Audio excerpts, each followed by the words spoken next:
I recently got this CraftGenes die cutting kit and it comes with the machine, but I want to show you the other things that it comes with and the things that you can do with it. So I've been playing around with it for a little bit. Here is a butterfly that I made. The die cuts seem to cut really, really well. I also want to answer a couple questions I saw people comment about. Here is where I used an embossing folder. Not sure how well you can see that, but it did emboss the paper very, very nicely. I also did another one here and then I cut it down. Oh yeah, you can see that one a little bit better. So that would be beautiful on a scrapbook page, junk journal, on a card. So this is a very nice set. There are a couple things that I have noticed. This has a 9-inch opening. The other ones that I have used have only had 6-inch openings. The extra 3 inches is really nice because you can use a full sheet of 8.5 by 11 paper. So that is the first thing I noticed.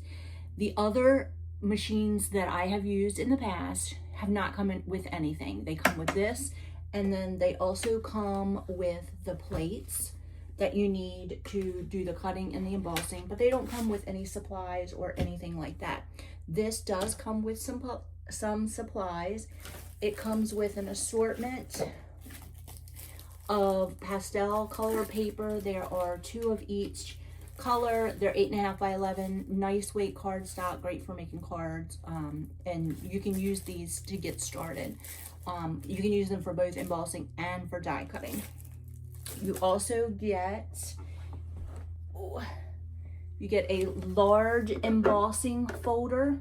Now I'm going to admit I have had trouble with this embossing folder. I think it's because it's so new. So the I think it's just really, really tight in the machine. But I think once you use the machine a couple of times and use the plates a couple of times, I think that this isn't going to be a problem.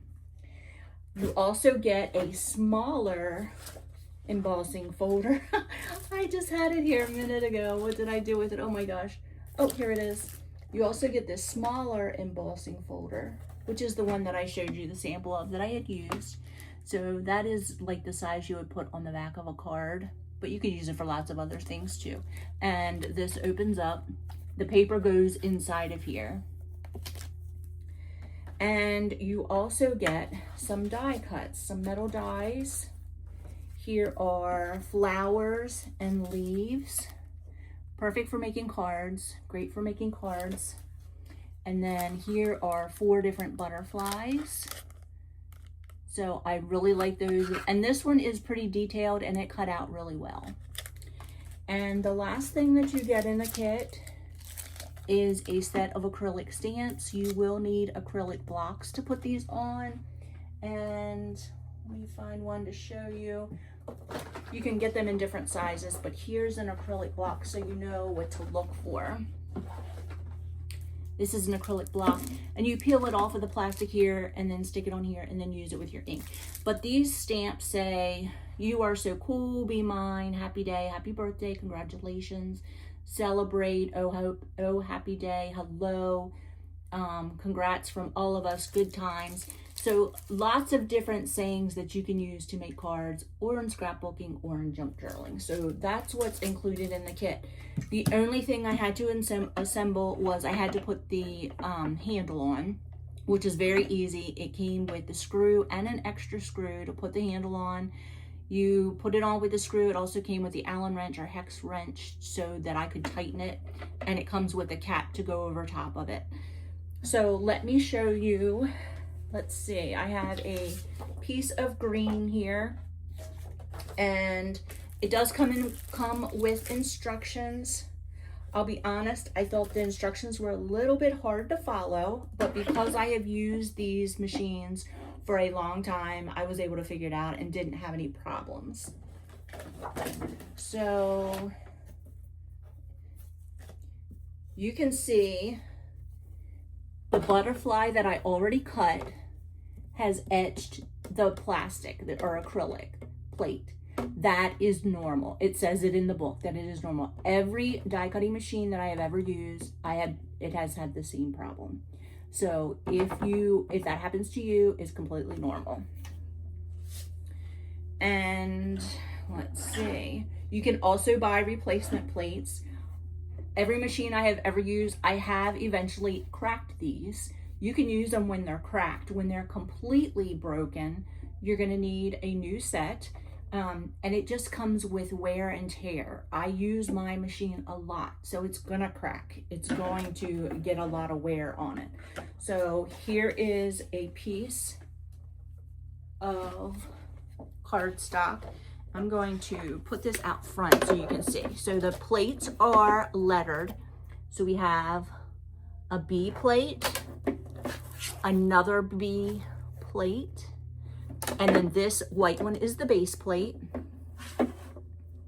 There's also an A plate that comes with it, and you use the A plate sometimes when you're embossing, depending on what type of embossing folder you have.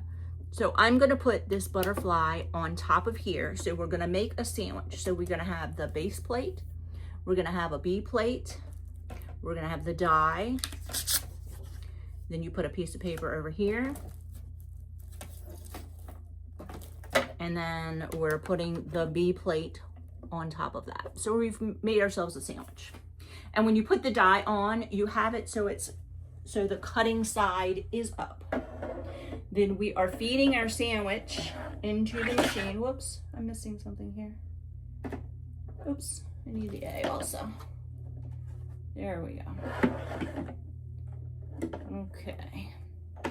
And then, so we have the base plate under here. We have a B plate, we have the die facing up, we have the piece of cardstock, then we have a B on top of that and the A on top of that. And then we are feeding it through. You may hear this crack and make a horrible racket. Cracking and the sound of cracking is normal as well. I'm telling you, every machine I have ever used, and this is the 4th brand machine that I have used, but everyone I have ever used has always done that. So actually, this one didn't crack. I didn't hear any cracking on this. So we are going to crank it through. Oh, there's a little bit of racket there. All right.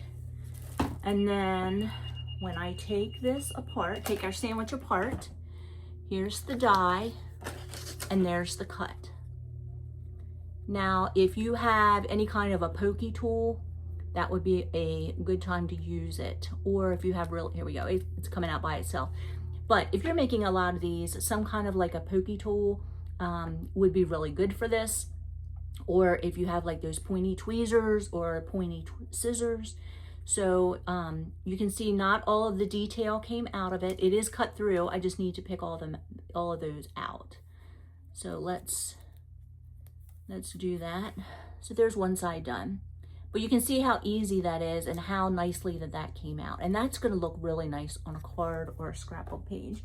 So now let me show you how to emboss. Let me find the embossing folder. Here we go. Here's the embossing folder right here. I'm gonna cut this down to size. So I'm cutting this so that it fits in here. Instead of using the whole sheet of paper, I'm just gonna use the part that I need. And then we're gonna put the paper, the cardstock in here. And I'm going to line it up with the bottom like that. They also sent a really thin acrylic sheet. Sometimes you may have paper that is super thin and doesn't cut all the way through, and you need that really thin acrylic sheet as kind of a shim. So we have 2 B plates, the base plate, and we have the cardstock in a piece of in the embossing folder. And we're gonna run that through and let's see how this looks. And you can hear that cracking and it sounds awful, but you're not damaging the machine. And the plates have not cracked, but it certainly sounds like it. And here we go. We're gonna open this up. Look how pretty that is. Beautiful, beautiful. This works well on regular cardstock. You can use it on thick cardstock. It would work on vellum, homemade, handmade paper. I have not tried watercolor paper, but I bet it would work on watercolor paper. But you can use this for lots of different papers. So you can buy more embossing folders on Amazon. You can buy lots more of these metal dies on Amazon. They make them in all kinds of themes, sayings, frames, you name it, they make it. And they are very reasonably priced. But this is a great machine for card making, scrapbooking, and junk journaling. So I hope you enjoy.